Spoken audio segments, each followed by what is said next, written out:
پیارے نبی پاک صلی اللہ علیہ وسلم آخری وقت میں سحری کیا کرتے تھے۔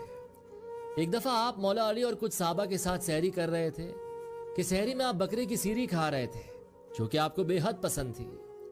آپ کھا ہی رہے تھے کہ حضرت بلال وہاں آئے اور کہنے لگے حضور سحری کا وقت ختم ہونے لگا ہے، آپ کھانے پینے سے فارغ ہو جائیں، میں فجر کی اذان دینے جا رہا ہوں۔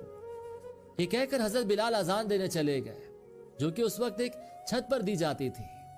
حضرت بلال چھت پر چڑھ ہی رہے تھے کہ انہیں خیال آیا ایک دفعہ حضور کو دیکھ آؤں کہ آپ کھانے پینے سے فارغ ہو گئے ہیں یا نہیں۔ تو جب وہ حضور کے پاس پہنچے تو نبی پاک صلی اللہ علیہ وسلم ابھی بھی کھا رہے تھے۔